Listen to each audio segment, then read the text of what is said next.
Hi, I'm Sara-Beth with Mountain Wool, and we're doing this video to show you how to get started hooking with either your kit that you've purchased from me or from anybody else. So let's go hook. First thing you're going to do is pull out your instructions.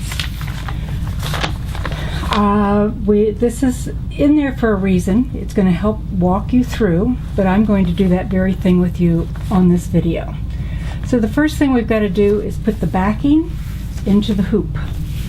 Take the hoop apart, put your pattern on the bottom, put the top part of the hoop over it, and make sure it's in there straight. This is what I would consider straight. If you've got one edge pulled way up like this or over like that, that's not straight. You don't want to start hooking that way.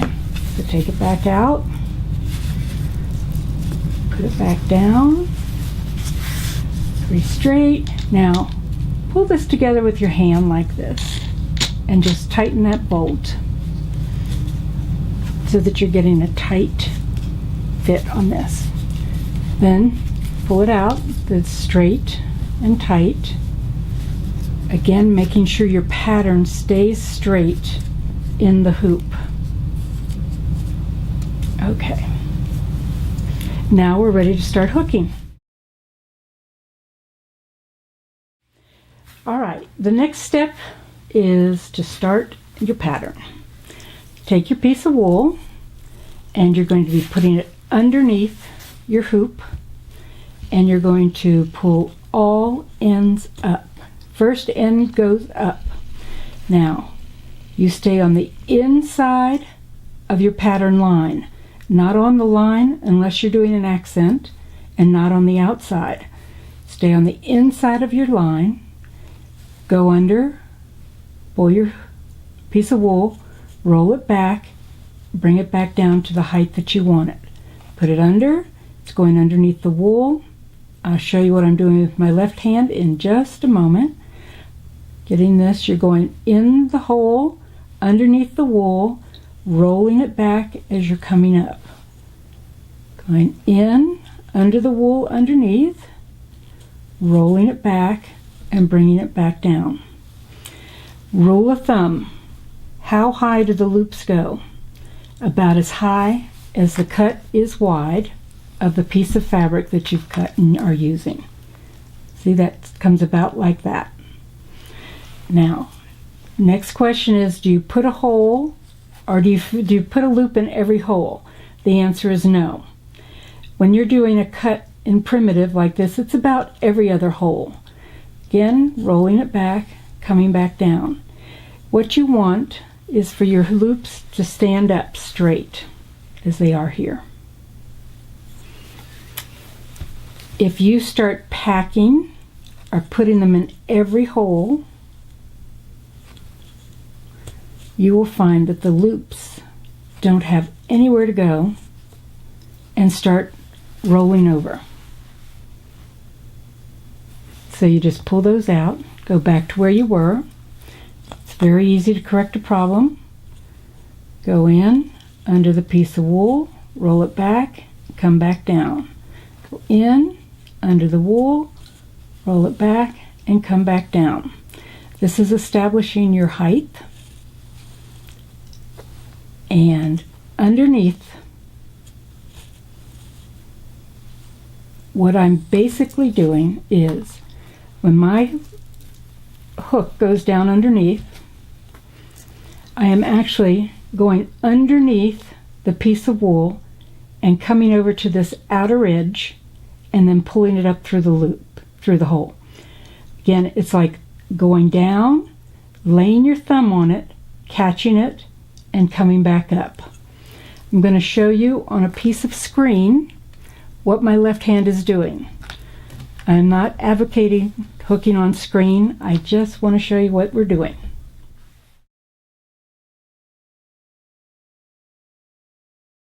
Okay.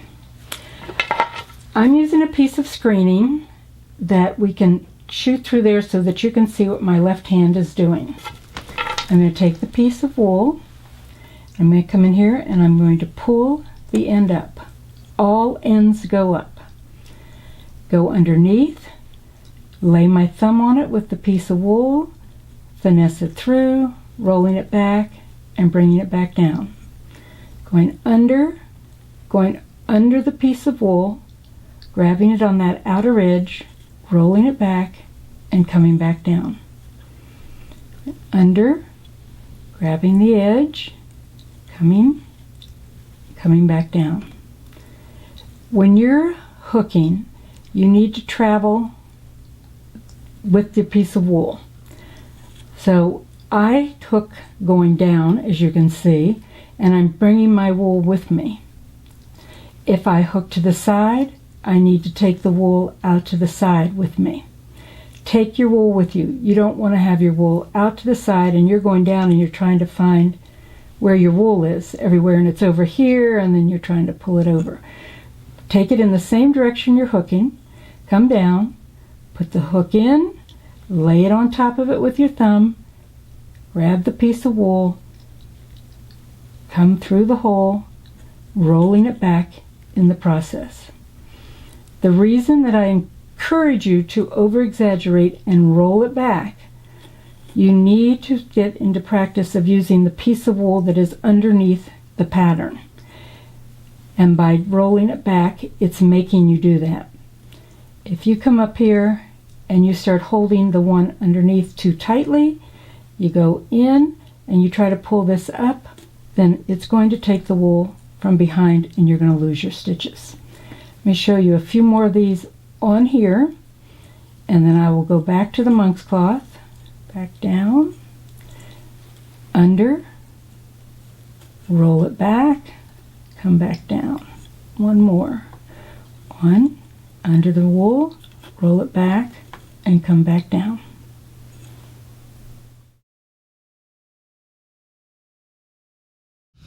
Okay, so we are back on the monk's cloth, and I'm going to show you again how to pull the loops.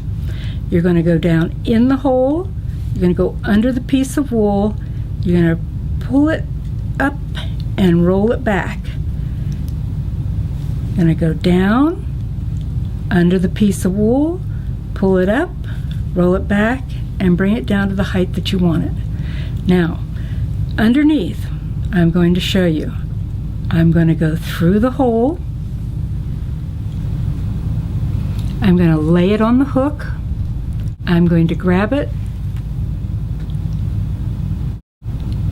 And then I'm going to come back, pull it through the hole, roll it back, and come back down. Most common errors when you're doing this and it comes up, fold it over. What you've done underneath is, when you're under here, you're going to lay it on top with your thumb. When you're getting it crossed over like that is when you're usually taking it and flipping it over to grab it. This hand just guides the wool, keeps on going down, and you keep grabbing it. The outer edge, bring it up, roll it back, and come back down. That is rug hooking. Now, after you learn how to do this loop, you can do anything. And I'm going to show you a few things as I'm doing this square, how to turn this corner. All right, we're going to finish off this square so that you can learn how to turn a corner on a square. I'm going to show you how to do a circle, and I'm going to show you how to start the points and do a star. So we're going to go in here, we're going to go under the piece of wool, we're going to roll it back and come back down. Under, roll it back, come back down. Under, roll it back, come back down. Go one more right to your line, roll it back, come back down. Then I turn my hoop. This is why I use a hoop, because I'm a twister. So I turn this around and I'm going to go again on the inside of the line. I'm going to bring the piece of wool up, and bring it back down, and now you've made your mitered edge coming around. Just go back, pull that one back up a little bit, make it a little straighter. You're going down, rolling it back, coming back down. And again, you just start hooking, stay with the grain, stay with your pattern. That's it for mitered edge.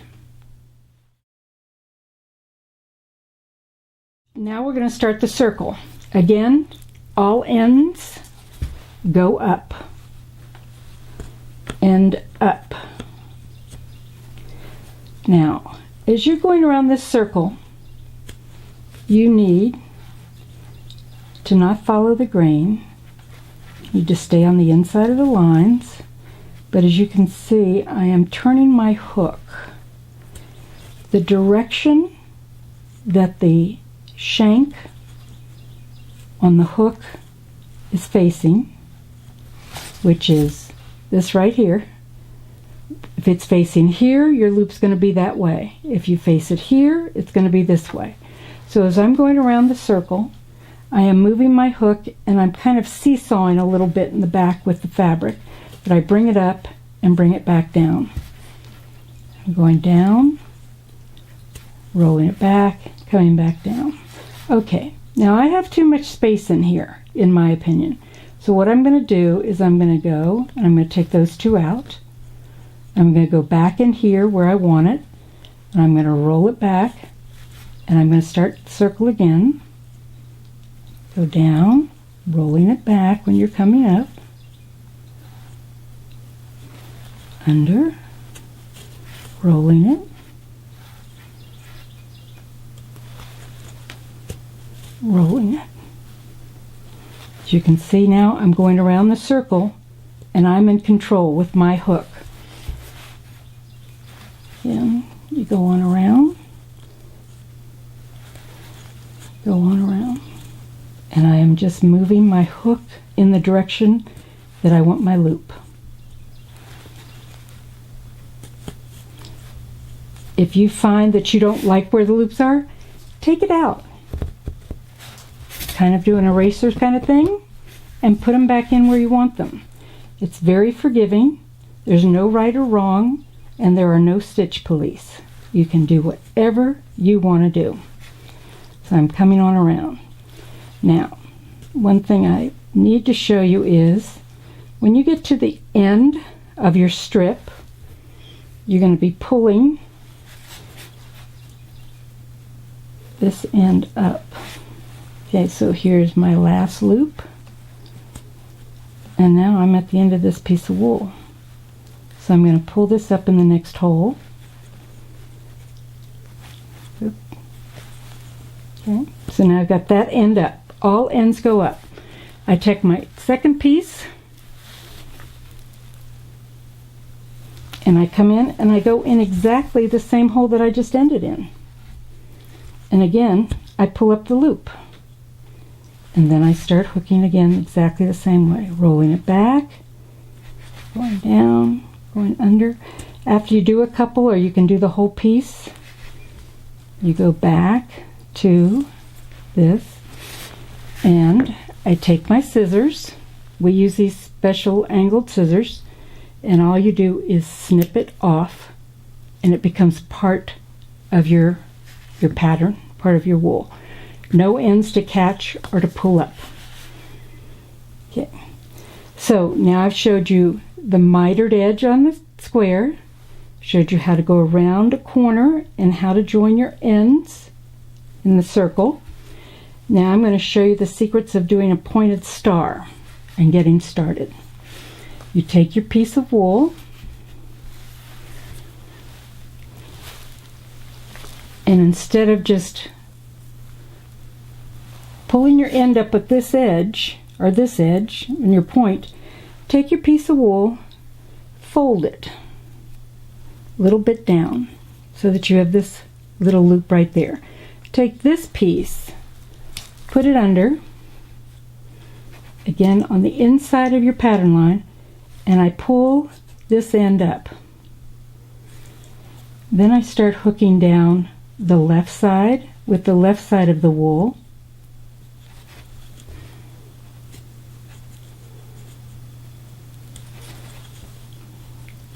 Roll it back, come back down, it in, roll it back, come back down. Okay, now when you've gone through that one, go back over here and take the other side of your piece of wool and start going down the other side.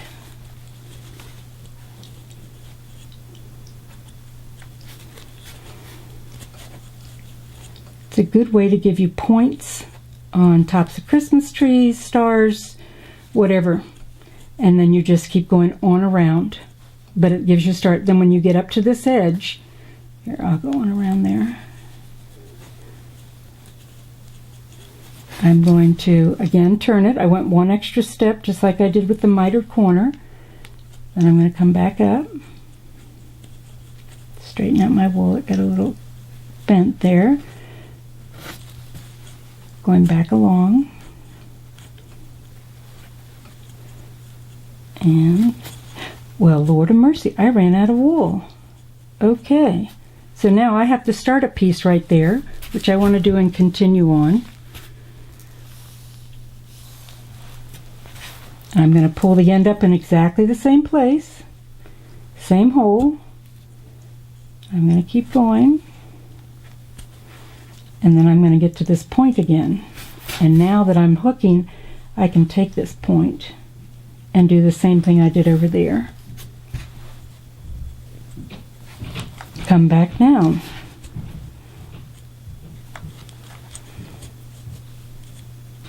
And keep on going on around.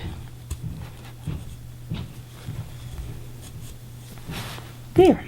That's how you do your star.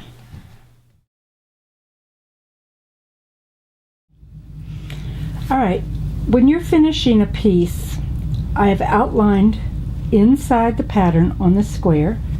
I'm coming down and I'm going to finish off the outline. Going down, rolling it back, come back up, and here I am back at this corner. Well, I'm going to take it and I am going to turn one more time and pull the last end up where I started. And then I'm going to trim that. I'm going to trim these edges that are up, the ends that are up. Trim. Trim. Now everything is flat. Now to do your fill, there are a couple things to remember. If you want it to just go straight across, if you're doing a square or something, you can just follow the grain of the monk's cloth and go straight across or down. If you want to have movement, which I like to do in my skies, different things, I visualize like C's or S's and will drop a piece in that shape. Now, my mom had trouble visualizing this. So when I would send her a pattern, I would take her background and I would actually draw the C's and S's on them so that she could hook on that and then start filling from there. Like if I do this, it's a C, and I want to keep it moving, then I'll come on down with the same piece and I'll make it into an S. And I might go in not in a perfect S, but then I want to come back down. You're randomly making a pattern inside that will make it move. If you just hook straight across, it's a particular look that some people want, and it's fine, but I like things to move. If you were doing a cow or a bear or a sheep, you would not hook him just going straight across. You hook animals and flowers the way they grow. So, like I've just started this one off, pull up the end, and then I'm going to start the next piece, purple, and not starting it right beside it, but I'll go in here. Again, the ends get pulled up.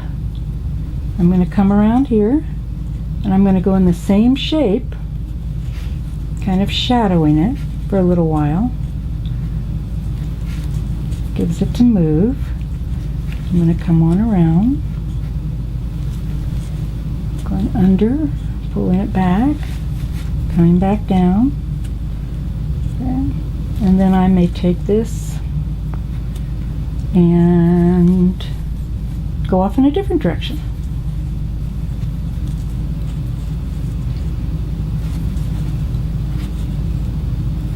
Okay.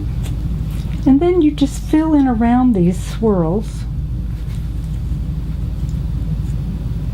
and it gives you some movement to your pattern. Remember, if you're doing an animal or a flower or plant or something, try to hook it in the direction that it's growing in. Like when I do the circle, if I'm trying to create a circle look, I will go around the circle and I'll keep going around and going around and going around all the way to the end. Now, if you want it to be a circle that has, like a moon shape, instead of doing that, after you get your background in, go in here and do the same kind of thing with the movement. Think about the way the moon looks. So, there's some guidelines for filling.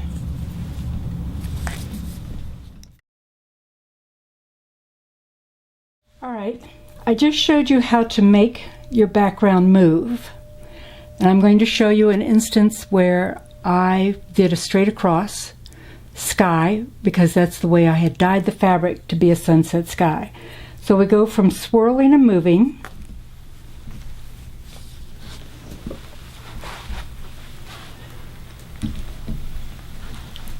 This sky was hooked going straight across, as you can see. I wanted it to be a sunset sky, and that's how I created it with my paint, dyeing the fabric that way and then cutting it and putting it in order. With this piece, I'm going to show you how to block your piece that you have just finished. As you can tell, I have finished hooking this, and now I need to block it before I can finish it. So I put it onto an ironing board. When I'm doing a very large piece, I put a couple beach towels on the rug, and get your iron turned up to the highest setting.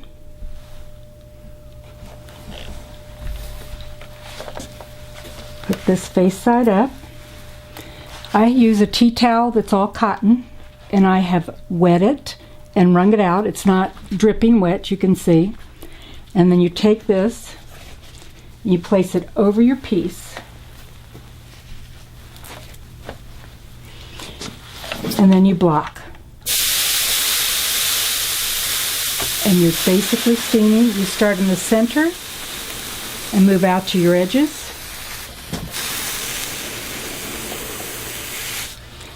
Then go back to your center. Go back out to your edge. You don't have to press down real hard. All you're doing is steaming and blocking it into place. Again, out to the side. Come to the center. Down to the edge. Down to the edge. Over. Now, remember this one hung off, so I'm going to have to move it a little bit. And I'm going to just move it up so that I have the rest of the pattern on there. Again, bring it towards the edge. Center, toward the edge. Center, toward the edge.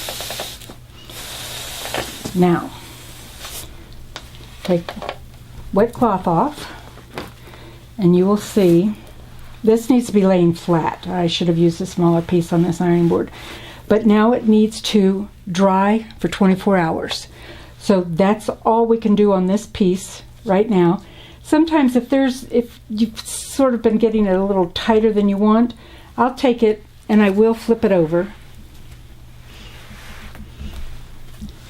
And you can see that I didn't pull some ends up, which is a very good example to show you. You need all your ends up in the front. So now I'm going to pull this up, take my scissors, cut the end off flush, and pull that out. And I'm going to do the same thing with the other two that Sara-Beth did not finish, that she should have. So I come over here and I pull this end up, cut it, take that one out, and one more.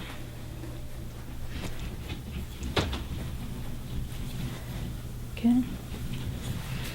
Not quite sure why I did that, but sometimes we do. So you go back and you fix it there. All the ends are up front where they belong. So I've turned this over, and again I take a wet cloth. If there's a there's a little more ripple in the water than I would like, I'll take that. And again, I'll steam it. This is blocking your piece. You need to do this on every piece before you start finishing it.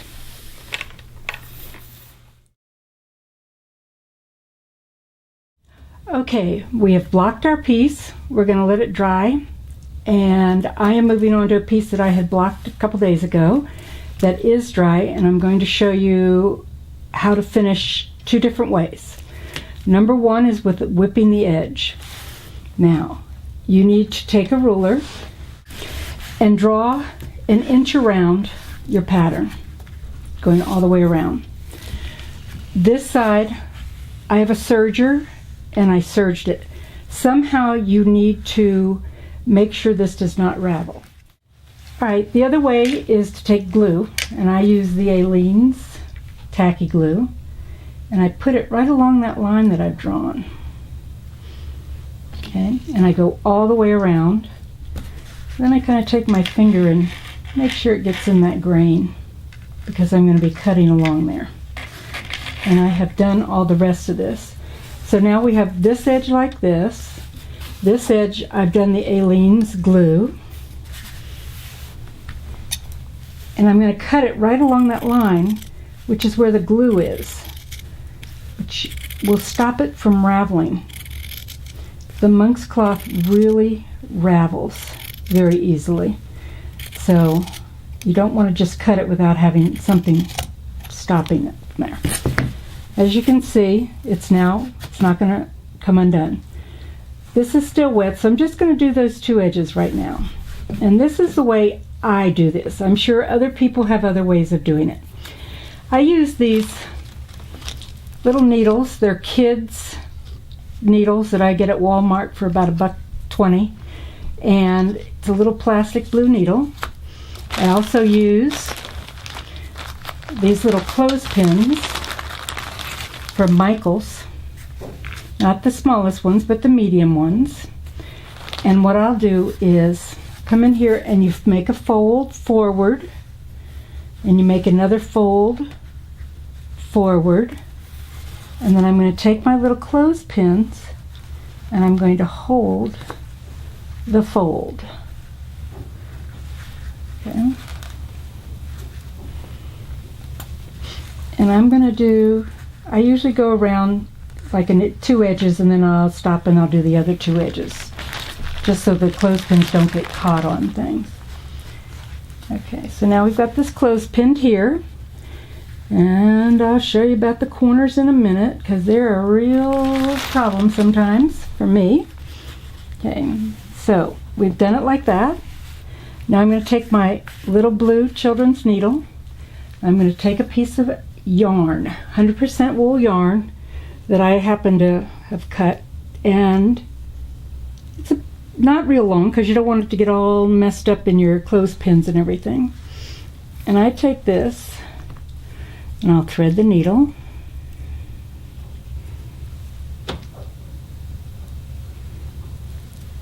and come down. Okay, now here's the edge that's folded. I make it a double, and what I'll do is I'll go in here, and you go from, start this way, go right up beside your hooking piece where you've hooked, pull your needle up, make sure your yarn is straight, and then I go that little loop right there to grab it, and then I go back down and I go in the hole right on top of that when I'm starting it. Now I whip left to right, whatever fills your square, whatever's comfortable for you, and all you're doing now is going in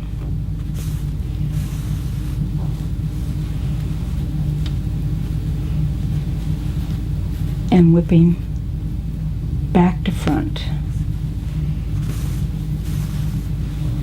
front to back, whatever you want to call it. Okay.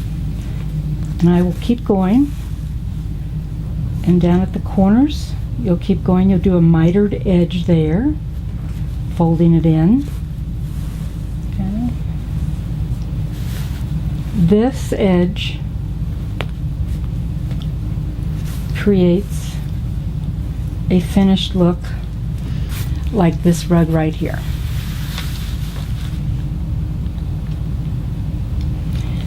I whip this all the way around with the yarn. Now, go back, again, go in the front, out the back, come down around. When you run out of the piece of yarn, you take it down behind it, like I'll go back here, and I'll run the needle underneath for about an inch, pull it,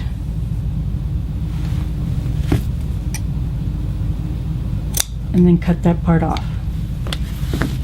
And this is what you do all the way around your rug. You take your clothespins off as you're going, keep them for your next project. Let me show you the corner. What we're going to do is go down here a little bit, and you're going to fold that in on a triangular edge, and then you're going to roll it,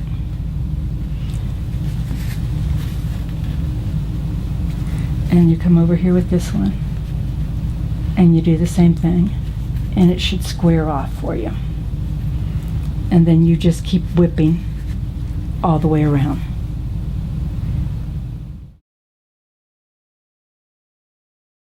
Okay, a second way to finish a piece when I'm making a trivet or a topper that's going to go on a chair or something, it will end up like this, where I've cut out with the pattern and I put a fabric backing to it. Now, in order to do this, I'm going to show you step by step. I'm going to start with your piece that's been blocked and it's dry. Okay, and then you turn it over to the back side, and what you're going to do is, again, your glue, but you're going to put it right along the edge of where your fabric is hooked up to the edge of your monk's cloth, and do a nice little bit going around there. Again, this is what's going to stop it from fraying out. And if you don't do this, all of your hooking will come undone. And go around his little antlers and come back around. Okay. Now, he's going to dry. Yeah, kind of smear it around a little bit.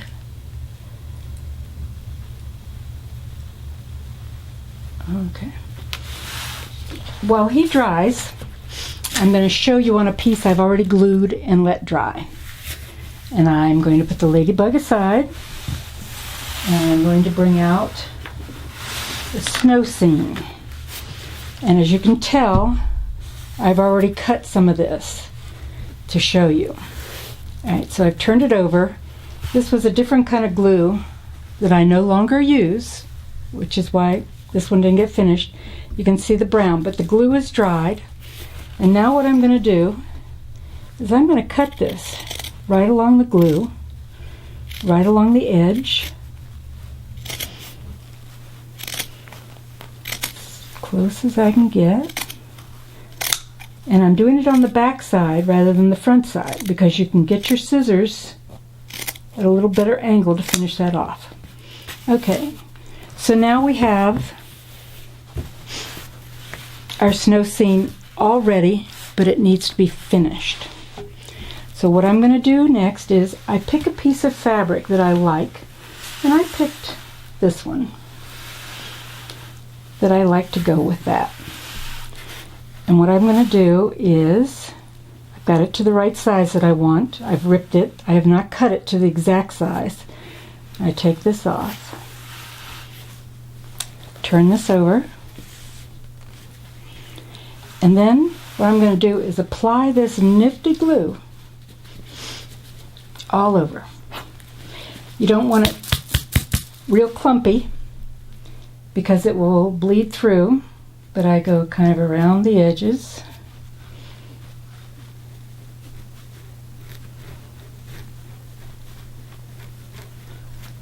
Look at this, around the edges where I've cut.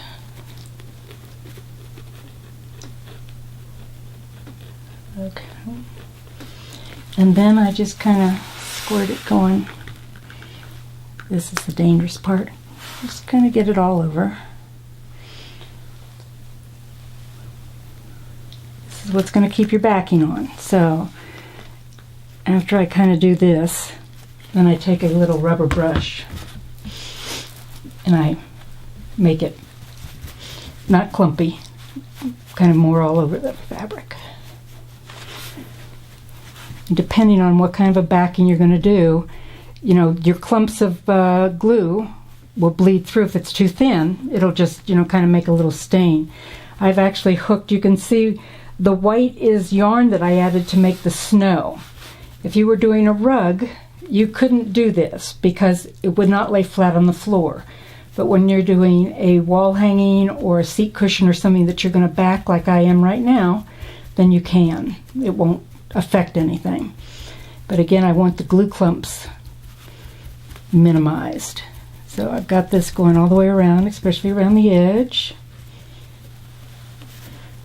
Okay. Now, you might add some more glue, but for what I'm doing today, this is just fine. Okay. So then I'm going to take my piece of fabric after I get the glue off my hands, and I am going to lay it on this back. Kind of get it straight.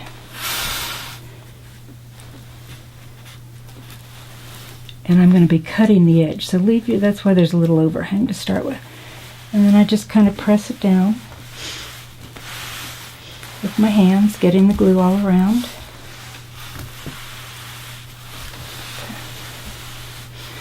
And then I will let this dry. Still got glue all over me.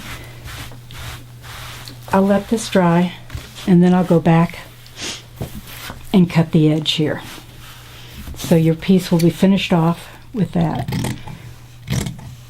This is better to do when it's dry, but this is, you know, now you're cutting this piece off in the same shape. Okay, so that you have this finished edge. Now, something that I have been doing lately that I really like, I will take a piece of the yarn or the piece of the wool that I used, and after I've got this cut all the way around, I'll take this piece of wool, and again I'll take my great Eileen's glue, and I'll kind of put it along this edge right here, where the white from the monk's cloth is showing, up and on around. And then I take this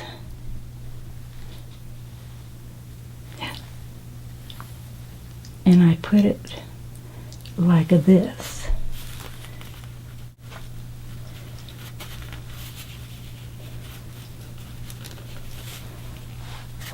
All the way around.